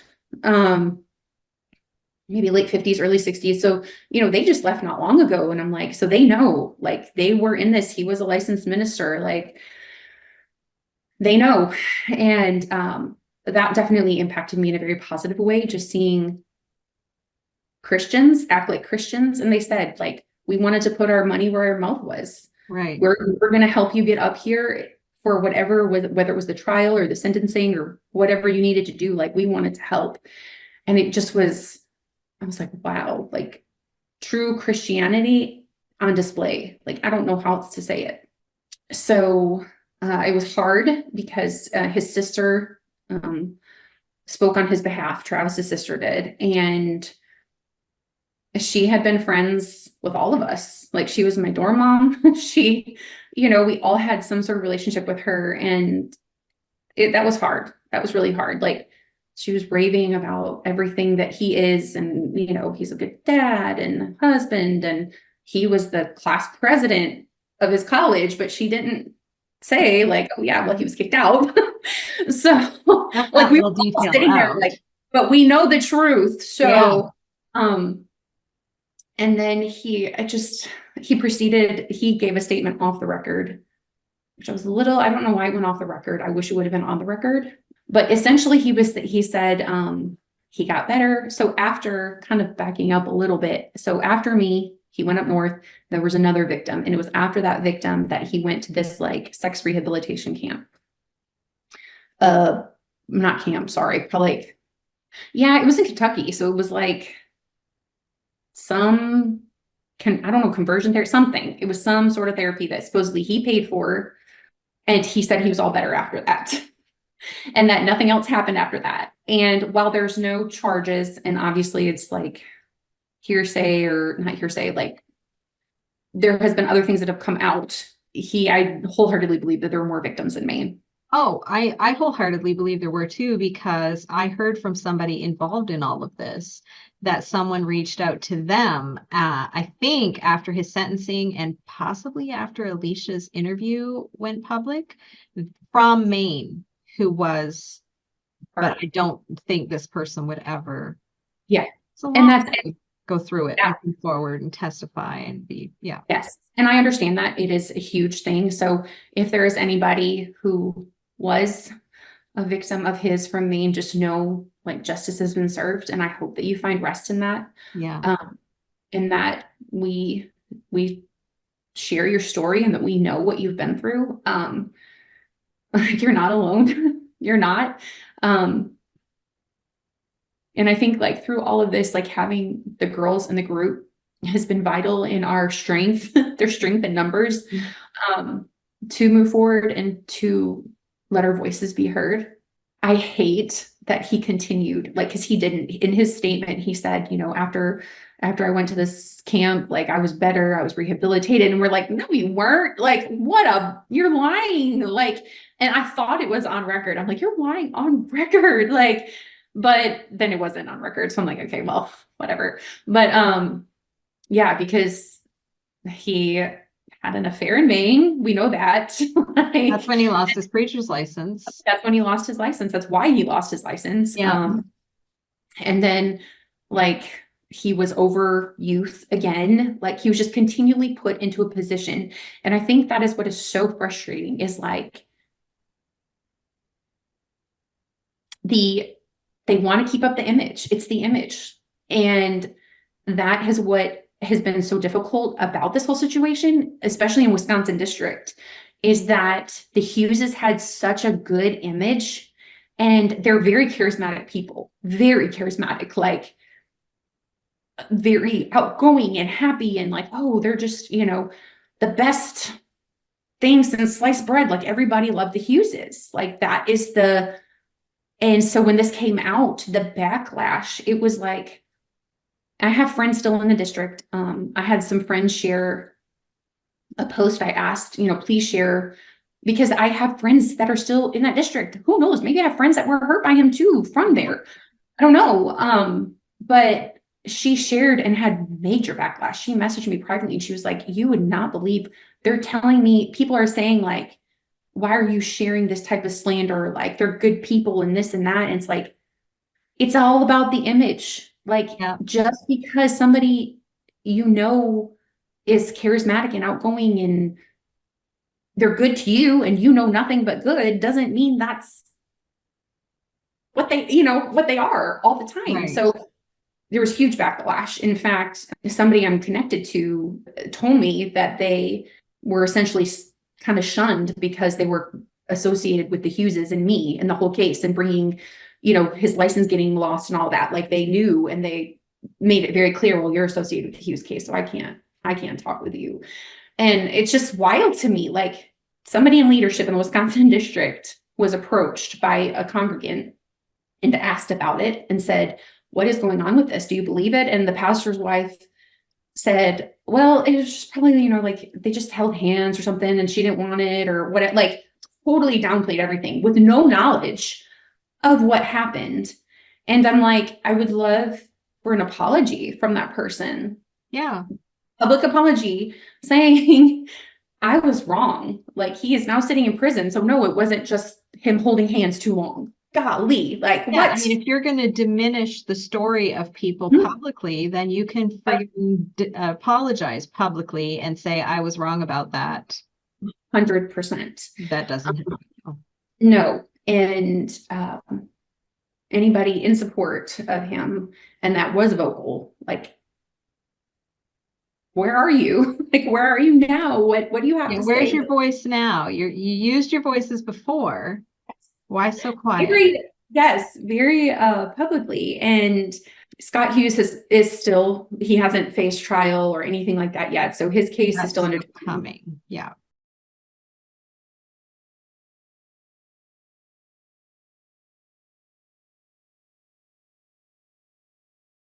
We will be there in support of them, no matter what happens, whether it's a sentencing, if he takes a plea deal, if it's trial, we'll be there in support. So, yeah, so that's upcoming as well.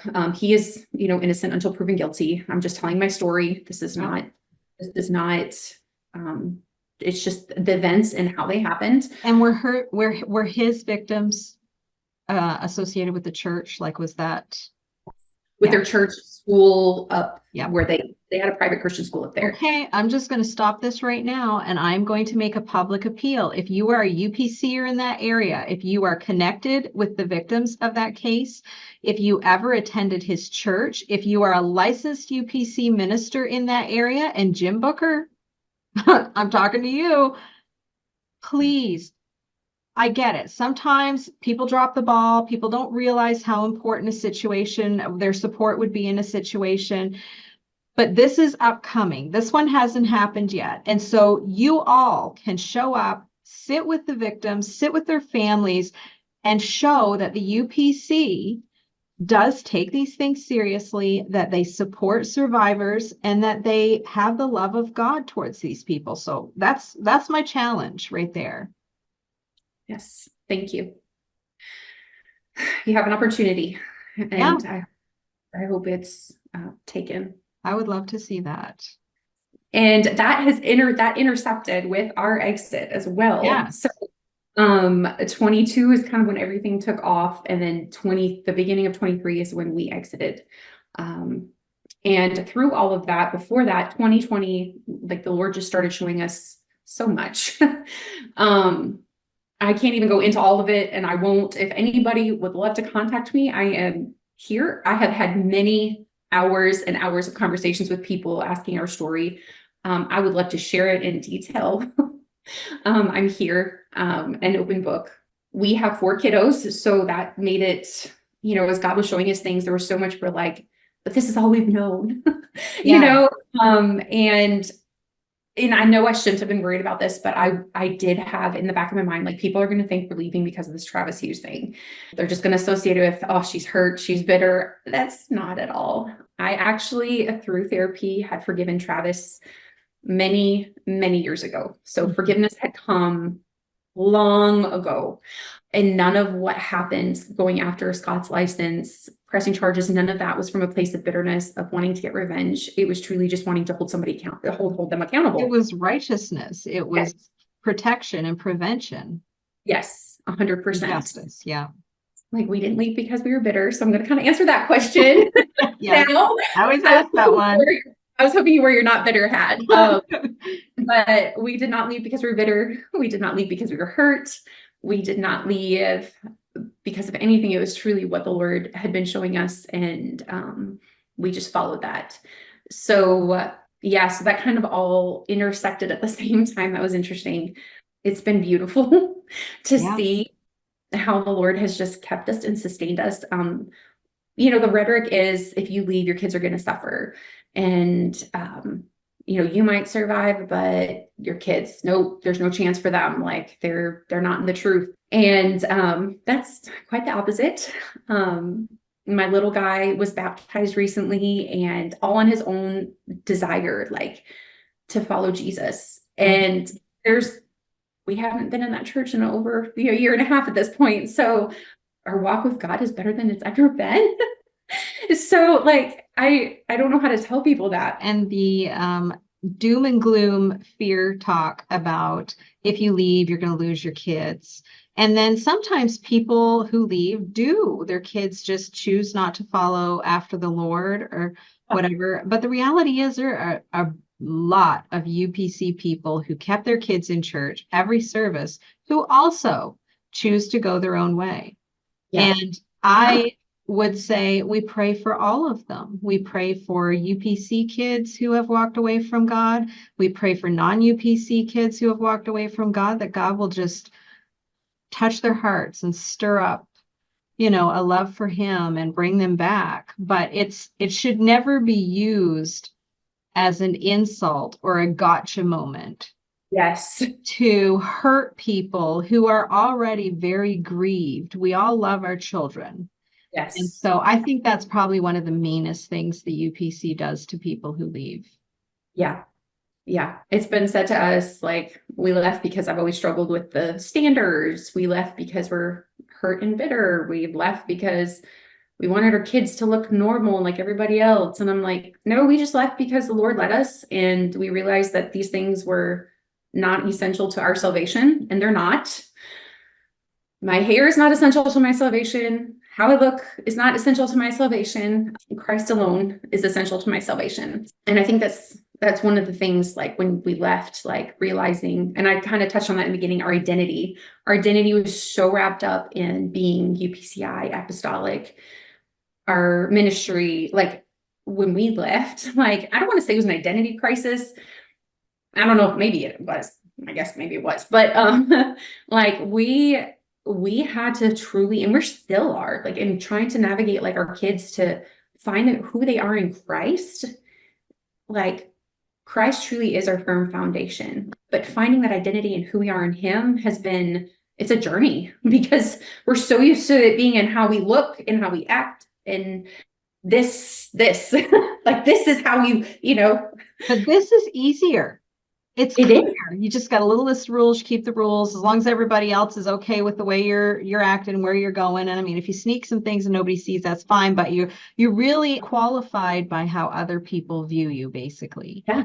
Oh, And yeah. the reality is, it's a lot more work to try to tune into the Holy Spirit and to take each situation as it comes. And, Lord, this might be okay for other people, but my heart. What's going to be the best thing for me in this?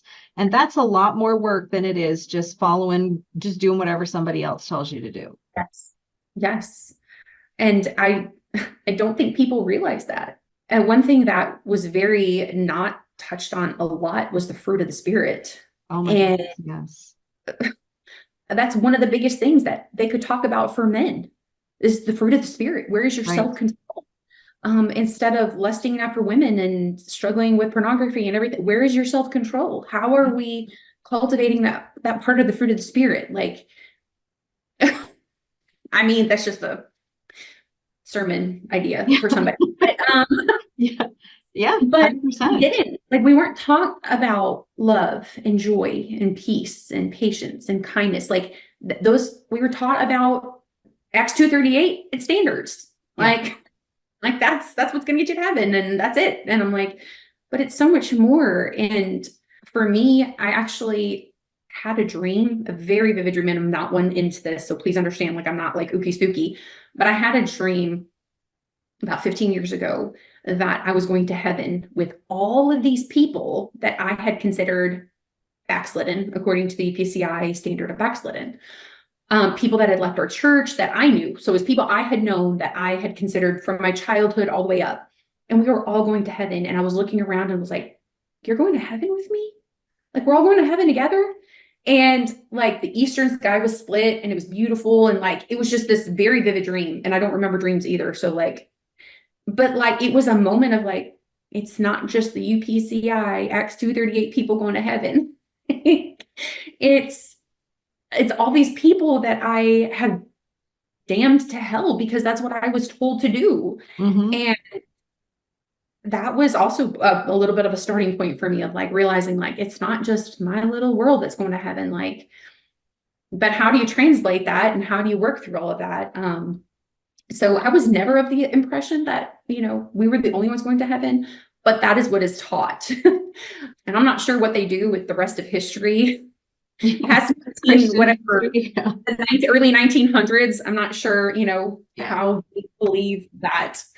That's something I could never reconcile in my mind. Okay, so then all the people there was whole ages that didn't have access to the Bible and that had just been orally taught and were following traditions passed down from their fathers, and from whatever, like, they didn't have Acts 2:38. So where did they end up in heaven? Yeah. Like, there was just so much that I'm like, you can't make it make sense.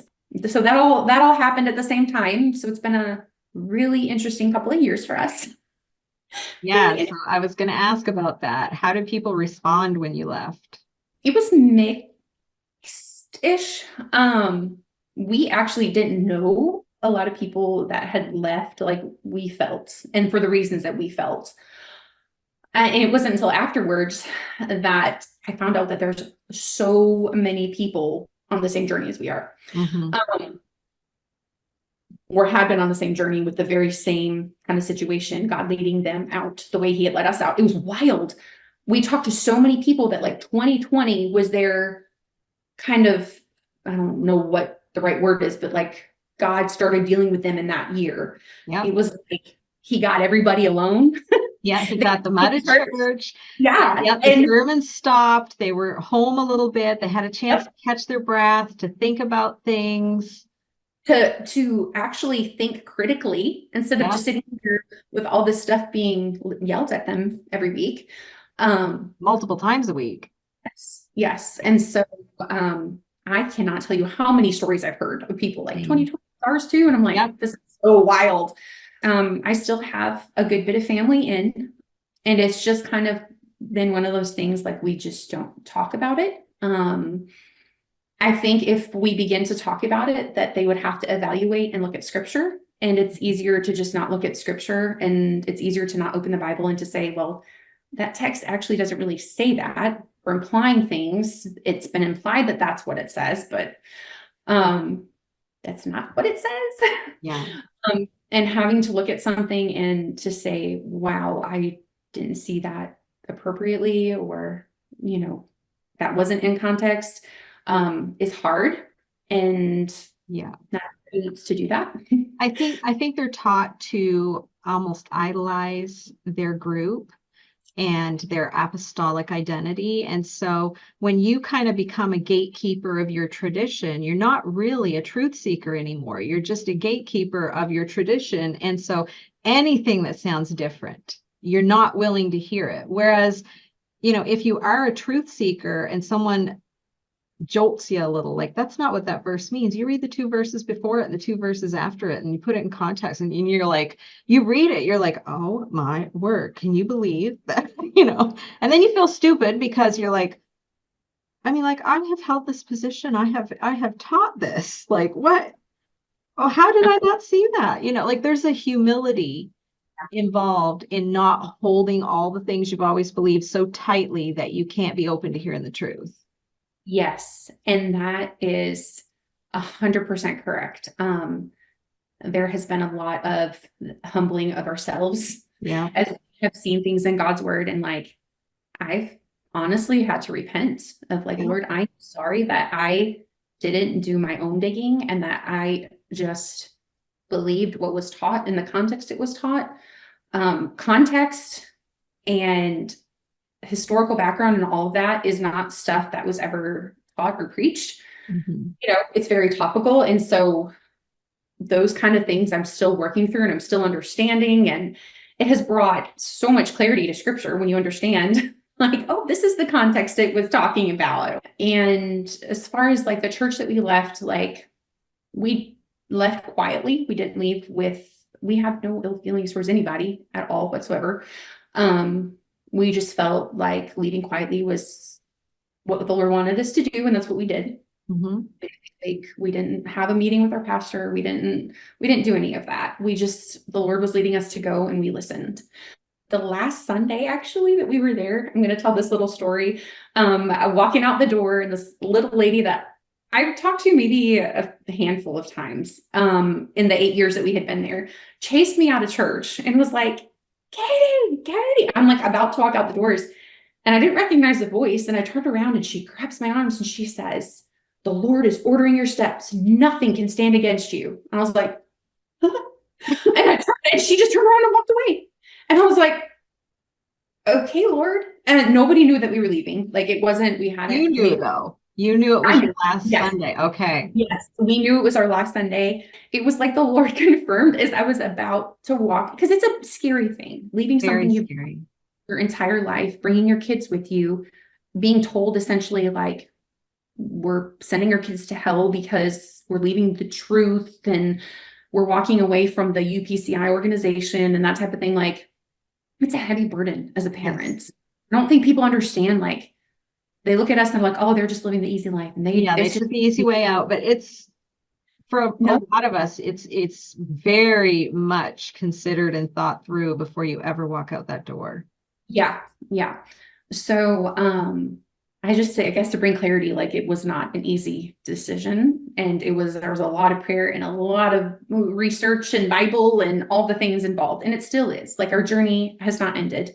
Told my husband we were in this for 30 plus years, 36 years for me, 37 for him. And I believe that we will be on a never ending journey of his word and seeing things in context until we die. Like, Yeah. just, And how amusingly ironic that he used a godly UPC lady to come and just confirm yes. And we're making the right choice. yes, I have never honestly had something like that happen in that context. Like, the Lord has affirmed some things in other ways in my life, like when I've kind of questioned, but it's not like something that happened to me all the time. I wasn't one of those that the preacher would come and pray for me and give me prophetic words and Yeah. it all came true. That's not who I was. It's not. So it was like the Lord it was like this beautiful reassurance that you're walking the path that I've set for you and you've chosen to do the hard thing. And so I'm just gonna give you this little affirmation to tell you. And I told my husband, I got in the car and I was like, oh my word, because he had worked that day, so he wasn't with us for our last service. But I was like, oh my word, like, this is crazy. So we've landed, we're in just a non-denominational church right now. I love the teaching style. Like, it's very he just teaches. It's like having a conversation. I can't say that we'll be here forever. We haven't gotten like involved or anything. We're just kind of in the season of really still working through all of our core beliefs and rebuilding. So we've just kind of just attended and it feels so refreshing to just attend and not feel stressed out about church and being involved and having to do all the things. My kids love the Sunday school program there. And so it's where we're supposed to be for right now. Yeah. And to have just the knowledge that we can just pick up and go where the Lord leads us next without feeling like, oh, we have to have the pastor's approval. And if we don't, we're going against God's will. We don't have his blessing and all this. Like, we can just follow God's will we can hear his voice. Like, we're capable of following his leading for our lives. So yes, that's kind of like where we've landed. And I have found so much peace, so much rest, so much just joy. I have found joy in living for the Lord and his word. Like, I have such a hunger for his word now, like unlike ever before, reading and seeing things. It's incredible. Like, when you start, reading and in context and like, wow, this is really what this means. And it's like, oh, so anyways, yeah. Yeah. It is. So yeah, so that's kind of my story. Well, thank you so much for sharing it with us. And it gave us a little more insight into Alicia's story and the inner workings of what all went on there and just your journey out and the peace of God that you feel and that you walk in. And I think that's the power of the gospel. It's to save, but I think it also brings peace. And if anybody out there is feeling anxious and you have questions and stuff, like Katie said, you can reach out to her. She'd be happy to share more of her story with you. You can reach out to me. We have resources and stuff that we can recommend, and just consider it. You don't have to leave the UPC, but I don't care if anybody leaves UPC. They can all stay. I just want them to understand salvation is through faith. You don't have to worry. You don't have to work. Yeah. Works are an outflow of true belief and true faith. You can't help yourself. But you're not working to keep your salvation. You don't have to walk in fear that you're going to lose your salvation by messing up and being a human being. And so anyway, that was my little soapbox. I like that soapbox. I will aim for that all day. Yes. Thank you. So thanks so much, Katie. I appreciate you having me on. Thank you for your time. Well, thank you for yours. And if you enjoyed this video, you can like it and share it. And if you would like for YouTube to notify you whenever I post a new one, you can hit subscribe and the little notification bell, and they will do that. So I hope everybody has a great day.